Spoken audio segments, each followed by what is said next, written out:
हम कहे देखिए बेटी की शादी अब दे दीजिए मैनेजर साहब पैसा, तो वो बोले कि कहाँ शादी हो रहा है, तो हम बोले कि महाकार जीतनराम मांझी जी के। इतना ठठा ठठा लोग हंसने लगा कि का बतावे, एकदम ठिसुआ दिया। हम 2005 के पहले क्या था बिहार, आप सवाल किए 2005 के पहले क्या बिहार की तुल्य जनता, महान जनता को, लोकतंत्र के मालिकों को चरण स्पर्श करती हूँ। पहले तो मैं अपने दल के नेता माननीय श्री मांझी जी साहब और माननीय राष्ट्रीय अध्यक्ष डॉक्टर संतोष कुमार सुमन जी को मैं धन्यवाद देती हूँ, जिन्होंने टिकट दे करके हमें अपने लोकतंत्र के मंदिर में भेजने का काम किया। सबसे पहला श्रेय तो उन्हीं का है। दूसरा श्रेय हम अपने देवतुल्य जनता, महान जनता को, लोकतंत्र के मालिकों को चरण स्पर्श करती हूँ, जिन्होंने इतनी बड़ी जीत दिला करके हमें इस आसन पर सुशोभित किया है। इसके लिए मैं हृदय से बहुत बहुत धन्यवाद उन्हें देती हूँ। और बाराचट्टी विधानसभा क्षेत्र की जनता को क्या कहना चाहेंगे जो कि विकास की राहों से कुछ दूर चल रहा था बाराचट्टी, उसको आप कैसे विकास के राह पर लाएंगे? ये जीत जो हुई है ये विकास के मुद्दे पर ही हुई है। हमारी डबल इंजन की जो सरकार है, जिनका माननीय श्री नीतीश कुमार जी के नेतृत्व में 5 पांडवों की जो जोड़ी है, उसके आधार पर ये विकास की जीत हुई है, सत्य की भी जीत हुई है। आप लोग देखे होंगे कि पूरे बिहार में बहुत ऐसी अड़चनें आई अपने एनडीए गठबंधन लोगों पर, यहाँ तक कि हम लोगों के ऊपर भी इतना घिनौना काम किया गया, पत्थर बरसाया गया। आज हम जिंदा नहीं रहते, अगर सर में लग जाता तो मेरा तो यहाँ इधर लग गया, सीना में लग गया, हाथ में लग गया। खैर हमारे सारे महान जनताओं का प्यार स्नेह के बदौलत हम आज जिंदा हैं। और यही पत्थर लोग तो सोचा मार देंगे, लेकिन जनता की दुआ थी कि पत्थर भी फूल बना, फूल बरसा दिया, पत्थर भी फूल बन गया और छोटी सी जख्म में हम फिर ठीक हो गए। आपको अपने कामों के लिए जापान सरकार ने क्या लगता है कि आप उसका एक्सपीरियंस आप अपने बाराचट्टी में देंगे लोगों को? देखिए जापान जो है ना, जापान एक अलग ही दुनिया है। वहाँ का जो परिवेश है, हम जाकर देखे तो बहुत ही अलग किस्म का है। लेकिन उसमें जो हमने देखा कि जापान में बचपन से ही ऐसी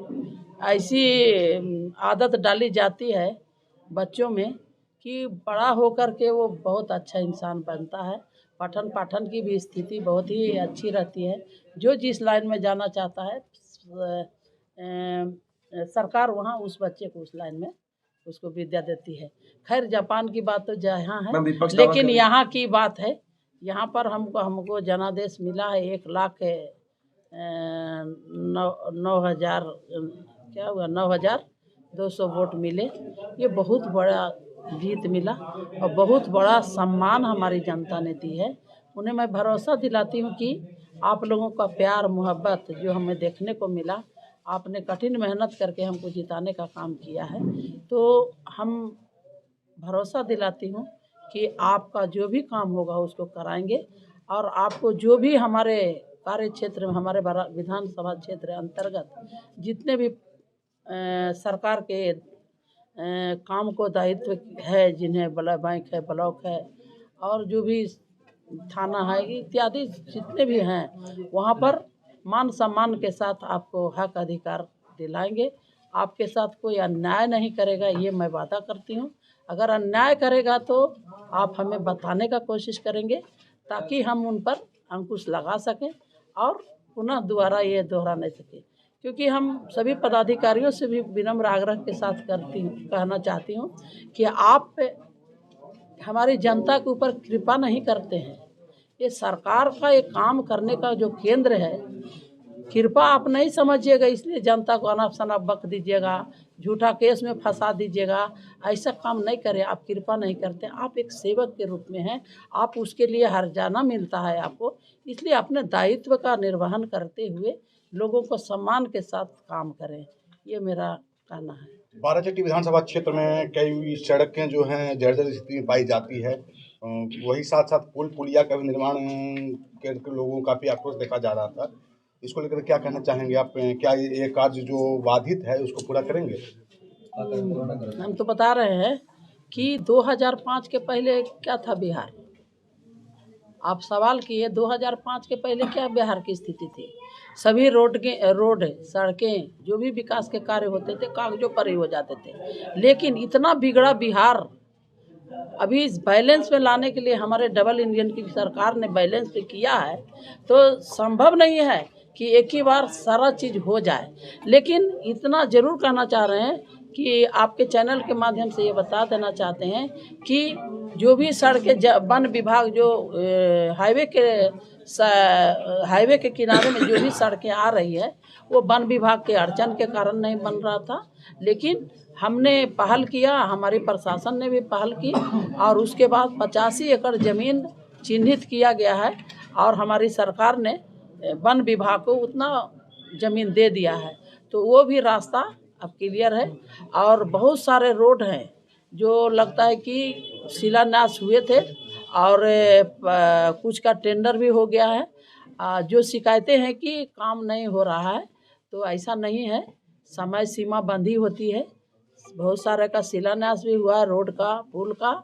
अब समय आचार संहिता खत्म ही है, सरकार का गठन होगा, उसके बाद पूरा जोश खरोश के साथ हम उस काम को पूरा करेंगे और जो अधूरा है उसको भी हम पूरा करेंगे। किस तरह से धन्यवाद देना चाहेंगे? मंत्री पद के लिए क्या कुछ करेंगे, बात करेंगे? हम महान जनता को धन्यवाद देते हैं और भगवान भी कहीं है तो उनको भी धन्यवाद देते हैं। आज तक मुझे जो भी उपलब्धि मिली है हमने कहीं कुछ मांगा नहीं है। जैसे मान लीजिए बहुत बड़ी उपलब्धि, इतने बड़े कद और मान प्रतिष्ठा वाले माननीय श्री जीतन राम मांझी जी कभी मेरे समधी भी बन सकते थे, ये हमने मांगा नहीं था। ये स्वतः मेरे काम के द्वारा मैं पता नहीं क्या प्रभाव डाला हम सब परिवारों का प्यार, काम का प्रभाव, क्योंकि हम सोशल काम कर रहे थे। 80 से ही हम काम में लगे, शादी के बाद हम काम में ही लग गए और हम लोग का काम करने का जो तौर तरीका था उसको से देखकर प्रभावित होकर के और मेरी बेटी को उन्होंने स्वीकार किया। ये स्वतः मिला, ये गॉडी गिफ्ट कहेंगे। और इतना नहीं, उन्होंने हमारी बेटी के साथ शादी करवा करके अपने बेटे से उन्होंने एक समाज को बहुत बड़ा संदेश दिया। जिस दिन बाराती जानी थी उल्टा उन्हें ने हमें पैसा भेजा था कि कहीं बाराती में कोई कमी ना हो जाए, लेकिन भला बेटी से कोई लेता है, हमने पुनः उनको पैसा लौटा दिया और वो संदेश दिया कि अगर बच्ची किसी का काबिल है, किसी का बेटी अगर पढ़ी लिखी है, अच्छी है, तो उसी को तिलक समझ करके बेटी को स्वीकार करना चाहिए। ये मैसेज देने का काम किए हैं।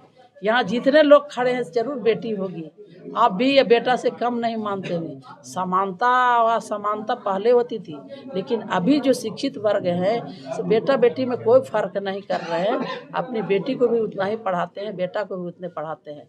बेटी को भी पढ़ाने में आपको बहुत खर्च होता है और एक लायक बनाकर किसी घर के शोभा बढ़ाने के लिए भेजते हैं और तिलक की जब मांग करते हैं तो गलत बात है। इसलिए हमारे साहब ने उस समय 80 में 2002 में बेटी की शादी हुई, उस समय एक संदेश दिए थे। एक पता ना कि भाषण में बोलना नहीं, उन्होंने करके दिखा दिया। लोग जब एक घटना बताते हैं, मेरे पास 15,000 रुपया था, मैं आंगनवाड़ी सेविका थी, तो जब पैसा निकालने गए तो दिन भर खड़ा रखा बैंक। जब पूरा गुस्सा हो गए कि मैनेजर साहब हमको काहे नहीं देते हैं, हमारी बेटी के शादी है, तो वहाँ 2-4 लोग बैठे हुए थे, 5-7 लोग हा ही कर रहे थे। हम कहे देखिए बेटी की शादी अब दे दीजिए मैनेजर साहब पैसा। तो वो बोले कि कहाँ शादी हो रहा है, तो हम बोले कि महाकार जीतन राम मांझी जी के। इतना ठठा लोग हंसने लगा कि का बतावे, एकदम ठिसुआ दिया हमको। लगा देखिए एगो नहीं खिस्सा होता है, कहाँ राजा भोज कहाँ गंगू तेली वाला, वही स्थिति मेरी थी। जो बेटी के शादी में वही 15,000 था और एगो शीशम था, उसको हम 12,000 में बेचे थे। यही मेरे पास संपत्ति था। लेकिन जनता ने जो जिसका काम किए, आपको भरोसा नहीं होगा कि हमको जनता ने मदद किया, चंदा दिया और 3,15,000 हमको चंदा आया।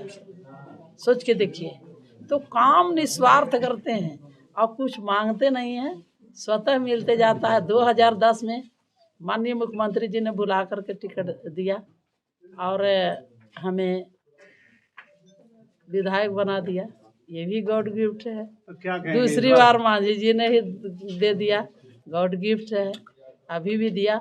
तो कहीं ना कहीं समय आता है, जनता बोलती जरूर है, बोलती है लेकिन प्यार करती है, क्योंकि जनता पक्ष विपक्ष है, इसीलिए सदन में भी रहता है।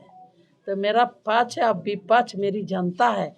जब हमको नहीं बोलेंगे तो काम कर रहे हैं, हम भी तो इंसान हैं ना, हमसे भी तो भूल होती होगी, लेकिन हमको जगाने के लिए, हमको और रेस में करने के लिए हमारी जनता सिखाती है, डांटती नहीं है।